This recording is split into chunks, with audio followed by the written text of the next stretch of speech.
Hello class. तो आज का जो हमारा काम है, इस चैप्टर का नाम है अर्थमेटिक प्रोग्रेशन। और सारी बातें बिल्कुल डिटेल में और विस्तार पूर्वक पढ़ने की कोशिश करेंगे कि अर्थमेटिक प्रोग्रेशन हमारे को बोलता क्या है। सारी बातें बड़ी डिटेल में पढ़ेंगे, एक एक चीज़ को डिटेल में समझने की क्या करेंगे, कोशिश करेंगे। चलिए तो शुरू करते हैं काम को।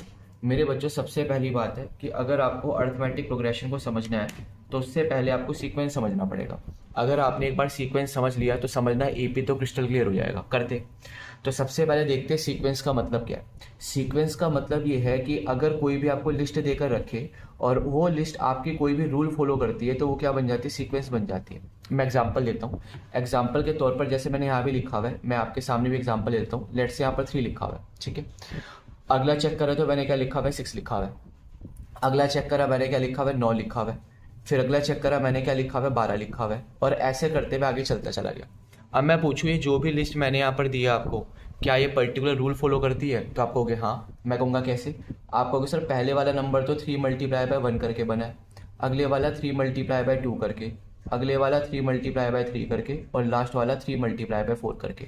मतलब एक रूल को फॉलो करते हुए लिस्ट आगे चलती जा रही है। तो क्या ये सीक्वेंस कहलाने योग्य होगी? बिल्कुल होगी, क्योंकि कोई भी लिस्ट ऑफ नंबर जो एक पर्टिकुलर रूल को फॉलो करेगा वो हमारा क्या बन जाएगा, सीक्वेंस। ये पहली बात है। अगले बार आ जाओ। लेट्स से एक आधा एग्जांपल और लिया अपन लोगों ने, तो एक एग्जांपल और लेते हैं। लेट्स से मान लेता हूँ मैंने क्या किया, सबसे पहले 4 लिया यहाँ पर। अगले वाला जो मैं देखता हूँ, अगले वाला मैंने लेट्स से यहाँ पर क्या लिया, 9 लिया। अगले वाला जो मैंने लिया यहाँ पर वो कितना लिया, मैंने 14 लिया। और ऐसे आगे तक चलता चला गया। अब मैं पूछूं, यहाँ पर जो लिस्ट मैंने आपको दी है क्या ये पर्टिकुलर रूल फॉलो कर रही है? तो आप आगे चेक कर लेते हैं। पहले वाला एलिमेंट मैंने लिखा 4 इंटू 1 प्लस का 0 कर दिया। अगले वाला चेक करोगे 4 मल्टीप्लाई बाय 2 प्लस का 1 कर दिया। अगले वाला चेक करोगे 4 मल्टीप्लाई बाय 3 प्लस का 2 कर दिया। अगला एलिमेंट अब आप खुद निकाल सकते हो।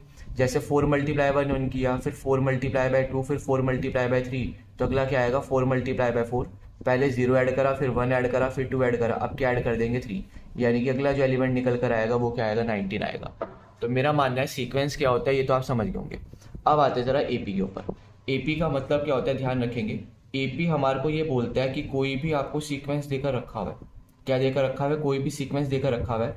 अगर उस सीक्वेंस की कॉन्जिक्यूटिव टर्म्स, क्या बोल रहा हूँ, उस सीक्वेंस के कोई भी कॉन्जिक्यूटिव टर्म्स का आपने क्या निकाला, डिफरेंस निकाला। क्या निकाला? डिफरेंस निकाला।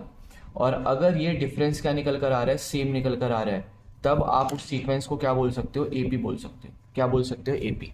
एक बार दोबारा, कोई भी आपके पास सीक्वेंस है, उस सीक्वेंस का आपने कॉमन डिफरेंस निकाला, या कोई भी 2 टर्म पकड़ ली उसका डिफरेंस निकाला, और वो डिफरेंस बिल्कुल सेम निकल कर आया, तब आप उसको क्या बोल सकते हो, यहाँ पर एपी बोल सकते हो। ध्यान रखना है।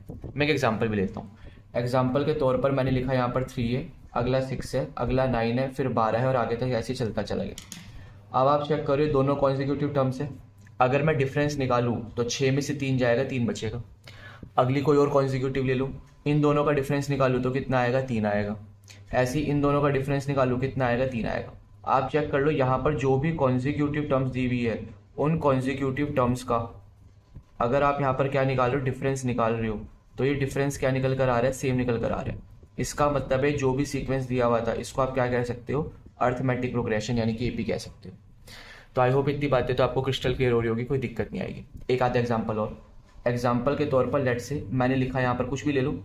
लेट से 5 लिखा, अगला 10 लिखा, फिर 15 लिखा, फिर 20 लिखा, और आगे तक चलता चला गया। अब मैं पूछूँ आपसे, क्या ये वाला सीक्वेंस हमारा एपी बनेगा? तो आप कहोगे सर चेक कर लेंगे, अगर कॉमन डिफरेंस सेम आ रहा होगा तो बन जाएगा, नहीं आ रहा होगा तो नहीं बनेगा। करो। तो अगर मैं इन दोनों का डिफरेंस निकालूं तो 10 में से 5 जाएगा, 5 बचेगा। इन दोनों का डिफरेंस निकालूं, 15 में से 10 जाएगा, 5 बचेगा। इन दोनों का डिफरेंस निकालूं तो 20 में से 15 जाएगा, 5 बचेगा। मतलब यहाँ पर भी डिफरेंस जो निकल कर आया, वो डिफरेंस क्या निकल कर आया, बिल्कुल सेम आया। इसका मतलब साफ है, ये भी किस में रहेगी, हमारी एपी में। ये बात आपको समझ आई होगी। अब एक आधी बात और कर लेते हैं एग्जाम्पल के तौर पर। मान लो आपको सीक्वेंस ऐसे दे दे, 1,1,1,1,1 और आगे तक चलता जा रहा है। अब मैं आपसे पूछूं क्या ये हमारा एपी रहेगा? तो आप दोबारा कहोगे डिफरेंस निकाल लो। अच्छा, कॉन्जिक्यूटिव टर्म्स का जो डिफरेंस होता है इसको एपी की लैंग्वेज में कॉमन डिफरेंस बोलते हैं। क्या बोलते हैं? कॉमन डिफरेंस बोलते हैं। ये बात ध्यान रखनी है। और इतनी बात भी ध्यान रखकर चलनी है कि ये जो कॉमन डिफरेंस होता है इसको मैथ्स की लैंग्वेज में स्मॉल डी से डिनोट करते हैं। तो अगर कभी भी आगे मैं स्मॉल डी लिखूँ तो आप समझ जाना स्मॉल डी का मतलब क्या हुआ, कॉमन डिफरेंस। यानी कि कोई भी सीक्वेंस की 2 कॉन्जिक्यूटिव टर्म ले ली, कॉन्जिक्यूटिव का मतलब होता है लगातार। उन दोनों लगातार टर्म का डिफरेंस निकाल रहे हैं जिसको हम डी या कॉमन डिफरेंस बोल रहे हैं। चलो, तो अब ज़रा इस सीक्वेंस के लिए अपन लोग क्या करेंगे, कॉमन डिफरेंस निकालेंगे और देखेंगे कॉमन डिफरेंस हमारा सेम आ रहा है या नहीं आ रहा। सेम आ रहा है तो एपी होगा, नहीं आ रहा तो नहीं होगा। चेक करो, इन दोनों का डिफरेंस निकालो, जीरो आएगा। इन दोनों का डिफरेंस जीरो आएगा, इन दोनों का डिफरेंस जीरो आएगा, इन दोनों का डिफरेंस जीरो आएगा। इसका मतलब है कॉमन डिफरेंस आया और कॉमन डिफरेंस क्या निकल कर आया, सेम आया, और वो भी क्या आया, जीरो आया। इसका मतलब है ये भी क्या रहेगी, एक हमारी एपी रहेगी। तो एपी की डेफिनेशन बहुत ही सिंपल है, कभी भी कोई भी सीक्वेंस हमारे को देकर रखे और उस सीक्वेंस का कॉमन डिफरेंस सेम आ रहा हो, या कोई भी दो कॉन्जिक्यूटिव टर्म्स का आपने डिफरेंस निकाला वो सेम आ रहा है, तब हम उसको क्या बोल सकते हैं, एपी बोल सकते हैं। एक बात और ध्यान रखना है, जो कॉमन डिफरेंस की अपन लोगों ने बात करी है, यहाँ पर दो तीन बातें समझने वाली है, मैं वो भी बता देता हूँ। सबसे पहली बात ये है कि जो कॉमन डिफरेंस है वो आपका जीरो भी आ सकता है, कोई दिक्कत नहीं है, आपने चेक करा यहाँ पर आया हुआ है। केस नंबर 2 में आप ये देखना, जो कॉमन डिफरेंस है हमारा वो पॉजिटिव भी आ सकता है, जैसे हमारा यहाँ पर आ रहा था 3। और केस नंबर 3 ध्यान रखेंगे कि कॉमन डिफरेंस आपका नेगेटिव भी हो सकता है, कोई दिक्कत वाली बात नहीं है। मतलब कॉमन डिफरेंस का वैल्यू पॉजिटिव भी आ सकता है, कॉमन डिफरेंस का वैल्यू नेगेटिव भी आ सकता है, और कॉमन डिफरेंस का वैल्यू जीरो भी आ सकता है, ये ध्यान रखना। तो मेरा मानना है कि अर्थमेटिक प्रोग्रेशन होता क्या है या एपी क्या है, इतना तो आप समझ गए होंगे। फिर भी एक लास्ट एग्जांपल और, आप खुद देखकर बताना क्या वो एपी होगी या नहीं होगी, चेक करते हैं। तो एग्जांपल के तौर पर लेट से मैंने यहाँ पर कुछ ऐसा बना दिया, देखो एग्जांपल के तौर पे मैं लिखा 16 है, अगला लिख दिया मैंने 32 है, अगला लिख दिया मैंने 64 है, और आगे तक चलता चला गया। अब मैं आपसे पूछूँ, ये जो भी मैंने लिखा क्या ये हमारा एपी की कैटेगरी में आएगा? तो आप कहोगे सर कॉमन डिफरेंस निकाल लेते हैं। अच्छा, एक बात और ध्यान रखना, कॉमन डिफरेंस का मतलब है सेकंड टर्म माइनस का फर्स्ट टर्म, मतलब सेकंड माइनस फर्स्ट करेंगे, थर्ड माइनस सेकंड करेंगे, फोर्थ माइनस थर्ड करेंगे, फिफ्थ माइनस फोर्थ करेंगे, ऐसे चलेंगे। मतलब second term minus first term करके क्या निकालेंगे, कॉमन डिफरेंस, से ध्यान रखना है। चलो, तो यहाँ पर निकालो, यहाँ पर चेक करोगे, सेकंड माइनस फर्स्ट करूँगा तो क्या निकल कर आएगा, 16 आएगा।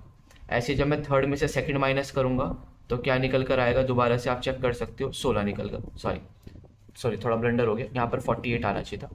48 में से अगर मैं क्या माइनस करूँगा, 32 माइनस करूँगा तो भी क्या निकल कर आएगा, 16 आएगा। इसका मतलब है ये हमारा किस में रहेगा, एपी में रहेगा। 16, 32, 48, 64 ये सब क्या रहेंगे, एपी में रहेंगे। खैर, इतनी बात तो समझ आई होगी। अब ज़रा चैप्टर को आगे बढ़ाते हैं और बहुत अच्छी अच्छी बातें करने की क्या करते हैं, कोशिश करते हैं। चलिए, तो यहाँ तक की बातें समझ आई होगी। अब ज़रा एपी की टर्म्स के बारे में पढ़ते हैं। अभी हमने क्या पढ़ा कि एपी किसको कहेंगे, जहाँ पर भी कॉमन डिफरेंस सेम आ रहा होगा। क्या आ रहा होगा, जहाँ पर भी कॉमन डिफरेंस सेम आ रहा होगा तो हम उसको क्या बोल सकते हैं, यहाँ पर एपी बोल सकते हैं। बस इतनी सी कंडीशन है, कॉमन डिफरेंस क्या होना चाहिए, सेम होना चाहिए। कॉमन डिफरेंस आप समझ ही गए थे, second term minus first term, third term minus second term, fourth term minus third term करके हम क्या निकाल सकते हैं, कॉमन डिफरेंस निकाल सकते हैं। चलो, तो अब टर्म्स के ऊपर आते हैं। ध्यान रखना, अगर मैं कोई भी एपी लिख दूं, मान लो 4 लिखा, कॉमा 8 लिखा, फिर 12 लिखा, फिर 16 लिखा, फिर 20 लिखा और चलता चला गया। मैं आपसे पूछूं क्या ये हमारा एपी रहेगा, तो आप कहोगे बिल्कुल रहेगा। मैं आपसे पूछूंगा क्यों रहेगा भाई, ऐसा क्या कारण है कि एपी बना हुआ है, तो आप कहोगे सर कॉमन डिफरेंस निकाला हमने तो, और कॉमन डिफरेंस सेम आ रहा है। आप चेक कर लो, यहाँ पर अगर second term minus first term करूँ तब भी 4 आएगा, third term minus second term करूँ तब भी डिफरेंस 4 आएगा, फोर्थ माइनस थर्ड करूँ तब भी 4 आएगा, और फिफ्थ माइनस 4 करूँ तब भी क्या आएगा, 4 आएगा। मतलब कॉमन डिफरेंस तो सेम है। अच्छा, अब जरा आगे चलते हैं। ध्यान रखना, ये हमारी जो टर्म्स लिखी हुई है, ये टर्म्स में अगर हम चेक करें तो सबसे पहली बात है ये एपी है, और इसको हम इनफाइनाइट एपी बोलते हैं। क्या बोलते हैं, infinite AP. Sir infinite AP क्यों लिखा, इसलिए लिखा क्योंकि आप चेक कर लो, ये वाली जो एपी है या ये जो टर्म्स है ये आगे तक चलती चली जाएगी। मतलब इसके अंदर जो टर्म्स है वो अनकाउंटेबल है, चलते चले जाएंगे आगे तक। इसी वजह से इसको हम क्या बोल रहे हैं, यहाँ पर इनफाइनाइट एपी बोल रहे हैं। मान लो कभी आपको एपी ऐसे दे दे कि 5, 10, 15, 20, 25। लो भाई, अब मैं आपसे पूछूं क्या ये एपी है, तो आपको क्या डिफरेंस निकाल लेते हैं। सर आप डिफरेंस निकालोगे तो 5 आएगा, यहाँ चेक करोगे 5, यहाँ भी चेक करोगे 5। इसका मतलब कॉमन डिफरेंस तो सेम है, और अगर कॉमन डिफरेंस सेम आ रहा है मतलब एपी तो है। अब मैं आपसे पूछूं क्या ये एपी फाइनाइट है या इनफाइनाइट है, तो दूसरी बात ये है कि ये क्या रहेगी, फाइनाइट रहेगी। क्यों रहेगी फाइनाइट, क्योंकि आप चेक कर लो इसके जितने भी एलिमेंट आए हुए हैं, जितनी भी टर्म्स आई हुई है वो सारी क्या है, काउंटेबल है। मैं आपसे पूछूं कितनी टर्म्स आई हुई है, तो आप काउंट करके तुरंत बता दोगे 5 आई हुई है। मैं इसमें पूछूं कितनी आई हुई है, तो आप कहोगे सर पता नहीं, इनफाइनाइट तक जा रही है। इसी वजह से इसको क्या बोलते हैं, इनफाइनाइट एपी। आगे चलते हैं। ध्यान रखना, टर्म्स जो होती है एपी उसको स्मॉल ए से डिनोट करते हैं, या मैं कहूँ स्मॉल लेटर से डिनोट करते हैं। किससे डिनोट करते हैं? स्मॉल लेटर से। अगर आप ए से नहीं करना चाह रहे कोई दिक्कत नहीं है, आप बी से, सी से, किसी से भी कर सकते हो। पर मैथ्स में जनरली जो अभी हमने एनसीईआरटी वगैरह की बुक देखते हैं या आर डी शर्मा वगैरह की बुक देखते हैं, वहाँ पर जनरली स्मॉल ए से और स्मॉल बी से आप यूज़ कर सकते हो। ऐसा कोई हार्ड एंड फास्ट रूल नहीं है कि स्मॉल ए स्मॉल बी ही यूज़ करना है, आप कोई भी स्मॉल लेटर यूज़ कर सकते हो। मैं स्मॉल ए ही अच्छा लगता है मुझे, तो मैं स्मॉल ए ही करूँगा। करो। तो ये वाला जो टर्म है इसको हम लिखेंगे, पहला टर्म है तो A1, अगला टर्म सेकंड है तो A2, अगला टर्म थर्ड है तो A3, अगला टर्म फोर्थ है तो A4, फिर A5, और ऐसे करते करते अगर n टर्म्स है तो लास्ट टर्म क्या आएगा? AN आएगा। ध्यान रखना। तो मेरा मानना है कोई भी हमारी एपी में टर्म्स को अगर डिनोट करना पड़े तो आप समझ जाओगे। मतलब अगर मैं इस एपी में आपसे पूछूं कि A3 क्या है, तो A3 का मतलब है टर्म की बात चल रही है। और कौन से टर्म की बात चल रही है? थर्ड टर्म की बात चल रही है। अब आप देखकर बताओ थर्ड टर्म कौन सा है? फर्स्ट, सेकंड और थर्ड, यानी कि 12 है। मैं आपसे पूछूं A5 बताओ क्या है, तो A5 का मतलब क्या हुआ? फिफ्थ टर्म की बात चल रही है। तो 1 2 3 4 5, यानी कि किसकी बात चल रही है? 20 की बात चल रही है। मैं आपसे पूछूं A4 बताओ, तो फोर्थ टर्म की बात चल रही है। अब फोर्थ टर्म क्या है? 1 2 3 और 4, यानी कि कितना आ जाएगा? 16 आ जाएगा। तो आई होप इतनी बातें तो क्लियर होगी कि एपी में टर्म्स को हम कैसे देख सकते हैं। समझ आई बात? आगे हो। अब अगली बात जो हमारे को करनी है वो है कॉमन डिफरेंस। तो ज़रा समझने की कोशिश करते हैं कि कॉमन डिफरेंस हम कैसे निकाल सकते हैं। हालांकि मैंने अभी बताया कि second term minus first term करके, यानी कि कोई भी दो कॉन्जिक्यूटिव टर्म्स को पकड़ लो, उन्हीं का डिफरेंस क्या कहलाएगा? Common difference. पर ध्यान रखना है हमेशा कॉमन डिफरेंस निकालते हुए सेकंड माइनस फर्स्ट होगा। मतलब अगर मैं कहूँ कॉमन डिफरेंस इसमें निकालना है, तो या तो आप A2 में से A1 को माइनस करके निकाल लो, या फिर आप A3 में से A2 को माइनस करके निकाल लो, या A4 में से A3 को माइनस कर लो, या A5 में से क्या माइनस होगा? A4। कहने का मतलब है अगर n टर्म्स है तो AN में से माइनस कर दो एक पहले वाली का मतलब है AN-1। यही हमारा क्या बनता है? Common difference. ये ध्यान रखना। तो आई होप इतनी बात समझ आई होगी कॉमन डिफरेंस कैसे निकालना है। Second minus first, third minus second, fourth minus third करके आप निकाल सकते हैं। और कॉमन डिफरेंस सेम आ रहा है तो क्या बन जाएगी? एपी। सेम नहीं आया तो एपी नहीं है, इतना भी ध्यान रखना है। चलो आगे चलते हैं। अब इसी एपी को मैं दोबारा ले रहा हूँ। यहाँ पर लिखा हुआ था 4, 8, 12, 16, 20 और आगे तक चलता जा रहा था। ठीक है, चलो ये अच्छा एक बात और ध्यान रखना, जो हमारा फर्स्ट टर्म होता है जिसको हम A1 बोल रहे हैं, ये जो हमारा फर्स्ट टर्म रहेगा, आप चाहो तो फर्स्ट टर्म को सिंपल A1 लिखकर छोड़ दो, या इसकी जगह पर केवल A लिख लो, एक ही बात है। मतलब A1 और A एक ही चीज़ है, कुछ अलग नहीं है। तो जहाँ जहाँ पर स्मॉल a लिखा रहेगा आप समझ कर चलना, स्मॉल a का मतलब क्या है? हमारा फर्स्ट टर्म। या तो A1 लिख लो या A, वो एक ही बात रहेगी। ठीक है, तो यहाँ पर A1 लिखो या इसकी जगह पर A लिख लो, एक ही बात है। आगे चलो। इस एपी के लिए सबसे पहले बताओ कि फर्स्ट टर्म क्या रहेगा। फर्स्ट टर्म यानी कि ए क्या रहेगा? तो आप बोलोगे सर 4 रहेगा, कोई दिक्कत नहीं। अब मैं पूछूं कॉमन डिफरेंस बताओ क्या आएगा, तो आप कहोगे सर कोई भी दो कॉन्जिक्यूटिव टर्म का डिफरेंस ले लो। मतलब या तो सेकंड माइनस फर्स्ट कर लो, या थर्ड माइनस सेकंड कर लो, या फोर्थ माइनस थर्ड कर लो, कुछ भी कर सकते हो। मैं सेकंड माइनस फर्स्ट कर लेता हूँ। तो जब सेकंड में से फर्स्ट माइनस करूंगा तो कितना निकल कर आएगा? 4 आएगा। समझ गए? अच्छा मुझे एक बात बताना, तो फर्स्ट टर्म तो हमारा क्या था? 4 था, आप जानते हो। अगला टर्म जो आया सेकंड टर्म, ऐसे नहीं लग रहा कि फर्स्ट टर्म में डी को जोड़ने पर आया। मतलब अगर 4 में 4 को जोड़ दो तो क्या बन जाएगा? 8 बन जाएगा। अगला टर्म अगर आप चेक करो तो आप ये कहोगे कि सर जो भी 8 है उसमें 4 दोबारा जोड़ दो तो क्या बन जाएगा? 12, और ऐसे चलता रहेगा। मैं केवल इतना कहना चाह रहा हूँ, कोई भी एपी लिखा रहेगा उसमें जो पहला टर्म, दूसरा टर्म, तीसरा टर्म करते चले जाए, तो पहले टर्म को तो आप यही लिखते हो। अगला टर्म अगर आप चेक करो, अगर अगला टर्म बनाना है तो आप ये कहोगे सर पहले टर्म में कॉमन डिफरेंस ऐड कर दो, काम कर दो। आई होप ये बात समझ आई होगी। ऐसे थर्ड टर्म निकालना है तो पहले टर्म के अंदर ही आप खुद सोचो 4 में मैं क्या ऐड करूँ कि 12 बन जाए।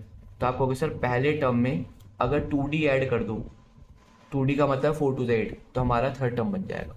ऐसे अगर मैं आपसे पूछूं कि फोर्थ टर्म कैसे बनेगी, तो आप कहोगे सर जो पहला टर्म था ना ए, उसमें मैं कॉमन डिफरेंस का 3 टाइम ऐड कर दूं तो हमारा क्या बन जाएगा? फोर्थ टर्म बन जाएगा। ऐसे में पूछूं फिफ्थ टर्म कैसे बनेगा, तो ए प्लस का 4D कैसे बनेगा, और ऐसे आगे तक चलता रहेगा। मतलब A1 सिर्फ पर A रहेगा, A2 निकालने के लिए A प्लस डी करना पड़ेगा, A3 निकालने के लिए A प्लस 2D, ऐसे अगर A4 निकालना हो तो A प्लस 3D, और ऐसे चलता रहेगा। आप ये भी ऑब्जर्व कर पा रहे होंगे कि जब A1 था तो सिंपल A था, यानी कि A प्लस 0D था। अगर A2 है तो A2 का मतलब है A प्लस का 1D, A3 है तो A प्लस का 2D मतलब एक कम चल रहा है, A4 है इसका मतलब है A प्लस का 3D, ऐसे अगर A5 आ जाएगा तो A प्लस का 4D। ऐसे अब आप खुद बताओ, अगर AN होगा तो A प्लस तो रहेगा ही, D आपको पता है कम चल रहा है, मतलब 3 है तो 2 चल रहा है, 4 है तो 3 चल रहा है, 5 है तो 4 चल रहा है, 2 है तो 1 चल रहा है। अब N है तो क्या चलेगा, N-1 और इंटू में क्या चलेगा D। ये बहुत ही इंपॉर्टेंट फॉर्मूला है, अगर आपको समझ आई हो तो बहुत ही बढ़िया बात है, इससे बढ़िया कोई बात नहीं। ये nth टर्म निकालने का फॉर्मूला है, ध्यान रखना। इसमें 2-3 बातें और है, ज़रा वो भी कर लेते हैं। सबसे पहले an को हम बोलते हैं nth टर्म, क्या बोलते हैं nth टर्म। ए को क्या बोलते हैं आप समझ ही गए होंगे, फर्स्ट टर्म, जो भी एपी का क्या रहेगा, फर्स्ट टर्म रहेगा। एन को क्या बोलेंगे यहाँ पर, नंबर ऑफ टर्म्स, यानी कि एपी के अंदर कितनी टर्म्स है। और डी को यहाँ पर क्या बोलेंगे आप जानते हो, कॉमन डिफरेंस, क्या बोलेंगे, कॉमन डिफरेंस। तो लो सबसे पहले हमने एक छोटा सा फॉर्मूला डिराइव करा, और वो फॉर्मूला क्या निकल कर आया आप समझ गए होंगे। कोई भी nth टर्म निकाल, nth का मतलब है मान लो आपको कहीं 10th टर्म निकालो, 11 टर्म निकालो एपी का, कॉमन डिफरेंस निकालो, नंबर ऑफ टर्म निकालो, तो सारी की सारी चीज़ें इस फॉर्मूले से निकल सकती है। तो आई होप ये फॉर्मूला आया कहाँ से है वो समझ आया होगा। कोई बच्चा कहते सर फॉर्मूला आया कहाँ से, समझ नहीं आया, तो मैं कहूँगा दोबारा से वीडियो आप रिकैप करो, समझ आएगा।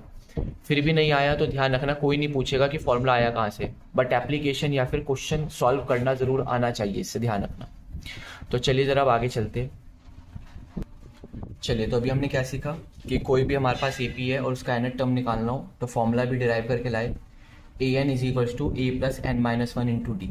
अभी बताया an का मतलब है nth टर्म, nth टर्म का मतलब है कोई से भी टर्म पूछ ले, 10th टर्म निकालो, 15 टर्म निकालो, तो हम इससे निकाल सकते हैं। ए हमारा क्या है, एपी का फर्स्ट टर्म है, क्या है हमारा, एपी का फर्स्ट टर्म है, ये भी ध्यान रखना। एन यहाँ पर क्या है कि एपी के अंदर कितनी नंबर ऑफ टर्म्स है हमारी, ये दूसरी बात है। डी आपको पता है यहाँ पर क्या है, कॉमन डिफरेंस है, ठीक है। चलिए अब इसी के रिगार्डिंग ज़रा क्वेश्चन थोड़े से करने की क्या करते हैं कोशिश। कुछ क्वेश्चन ज़रा मैं एनसीईआरटी के उठा लेता हूँ ताकि आप कोरिलेट कर पाओ बातों को, सिर्फ इतना ही। जैसे कि इसमें लिखा हुआ है कि आपको जो है एपी का क्या बोला हुआ है यहाँ पर, जोन जोन सी चीज़ें ब्लैंक है वो निकाल कर लानी। मतलब जैसे पहला पार्ट है तो उसने एपी में फर्स्ट टर्म दिया हुआ है 7, कॉमन डिफरेंस दिया हुआ है 3, नंबर ऑफ टर्म उसके अंदर 8 है, कह रहा है nth टर्म क्या हो, देखते हैं ज़रा। तो मैं लिख देता हूँ ज़रा। तो पहले पार्ट में लिखा हुआ है कि ए तो आपको 7 दिया हुआ है, कॉमन डिफरेंस आपका 3 है, नंबर ऑफ टर्म आपकी 8 है, और ए एन आपको निकालना है, ऐसा वो बोलना चाह रहे हैं। समझ आ गई सारी बातें। चल तो करते हैं काम। अब आप खुद बताना, अगर नंबर ऑफ टर्म 8 है तो ए एन का मतलब क्या हुआ, आपको ए 8 निकाल कर लाना है, साफ सी बात है। क्योंकि जब 8 ही टर्म है हमारी तो 8 टर्म होने का मतलब है कि आपको क्या निकाल कर लाना पड़ेगा, ए एन की जगह पर ए 8 निकालना है। आई होप इतनी बात आपको समझ आई होगी। अब यहाँ पर दो तरीके हैं। पहला तरीका तो अभी बताया था कि A8 निकालने का मतलब क्या हुआ, आप डायरेक्ट A प्लस का 7D कर दो, एक कम। अभी पढ़ा था हमने कि अगर A2 बोल रहा है तो A2 बोलने का मतलब था A प्लस का D, A9 बोल रहा है तो A प्लस का 8D, ऐसे अगर A8 बोल रहा है तो एक कम यानी कि A प्लस 7D आ जाएगा। या तो आप डायरेक्ट ऐसे कर दो, अदरवाइज फॉर्मूला आपको पता ही है, इस फॉर्मूले में रखकर भी काम बना सकते हो, करो। तो इसका मतलब है A n का वैल्यू कितना है, 8 बराबर, फर्स्ट टर्म आपको पता है कितना है, 7 है, प्लस का n माइनस 1, n कितना दिया हुआ था 8, माइनस का 1, और d कितना था 3। आप पूरा काम ऐसे भी बना सकते हो या डायरेक्ट ऐसे भी बना सकते हो। मैं दोबारा बता दूं आपको, अगर कहीं पर A100 निकालना है तो या तो पूरा फॉर्मूला लगा दो, बात वही है, या फिर आप डायरेक्ट लिख दो A प्लस का एक कम यानी कि 99D। अगर कहीं पर A1000 निकालना है तो या तो आप पूरा फॉर्मूला लगा दो या इसकी जगह लिख दो A प्लस का 999 इंटू में D, काम खत्म हो जाएगा। बस आपको A और D का वैल्यू पता होना चाहिए, काम वहीं पर सेट है। खैर फिलहाल तो इस पर आते हैं। तो 7 तो ऐसे ही रहेगा, ये बन जाएगा 7 मल्टीप्लाई बाय 3 यानी कि 7 प्लस का 21, ओवरऑल कितना आ गया 28। लो यानी कि इस AP का जो 8वां टर्म रहा होगा वो कितना रहा होगा 28। तो आई होप ये क्वेश्चन समझ आयो। एक आधा पार्ट और पकड़ लेते, फिर आगे के कंसेप्ट को डील करने की क्या करेंगे कोशिश। लेट्स से इसका थर्ड पार्ट ले लेते, देखिएगा। तो थर्ड पार्ट में क्या लिखा हुआ है एनसीईआरटी में, ज़रा समझते हैं। थर्ड पार्ट में लिखा हुआ है ए तो ब्लैंक है, ए ब्लैंक होने का मतलब है ए का वैल्यू तो आपको निकाल कर लाना है। डी आपको कॉमन डिफरेंस कितना दिया हुआ है, माइनस का 3, नंबर ऑफ टर्म कितना दिया हुआ है 18, और साथ साथ आपको ए एन कितना दिया हुआ है, माइनस का 5 दिया हुआ है। अच्छा ए एन माइनस का 5 है और एन कितना है 18, तो एक किस्म से आप कह सकते हो कि ए 18 का वैल्यू कितना दिया हुआ है, माइनस का 5। ये आप समझे होंगे, क्यों समझे होंगे, क्योंकि आप खुद देखो कि ए एन माइनस का 5 है, और एन का वैल्यू उसने 18 बोला हुआ है, इसका मतलब है ए 18 का वैल्यू ही कितना है, -5 है। चलो शुरू करते हैं। अब आप खुद बताओ, ए 18 है, दो तरीके से लिख सकते हैं। या तो आप डायरेक्टली ए 18 को ऐसे लिख दो, ए प्लस का 17d, काम खत्म हो जाएगा। अदरवाइज वही फॉर्मूले में रखकर सारा काम बना लो। तो इस बार पहले मैंने इस फॉर्मूले में रख के बनाया था काम, इस बार मैं डायरेक्ट सारा काम बनाने की कोशिश करता हूँ। बातें दोनों सही है, गलत कुछ भी नहीं है, ये ध्यान रखना। चलिए करते हैं काम। तो ए का वैल्यू तो आपको निकालना ही है, ऐसे ही रहेगा, प्लस का 17 ऐसे ही रहेगा। डी का वैल्यू -3 है और ए 18 की जगह पर -5 है। तो ये बन गया -5 बराबर ए, -7 या 21 यानी कि 51 उधर ले जाओ। तो -5 प्लस का 51 बराबर का ए, और ए का वैल्यू कितना आ जाएगा, 46। तो पहला जो टर्म रहा होगा इस एपी का, वो कितना रहा होगा, 46 रहा होगा। आई थिंक इस बातों में या इन बातों में कोई दिक्कत नहीं आई होगी।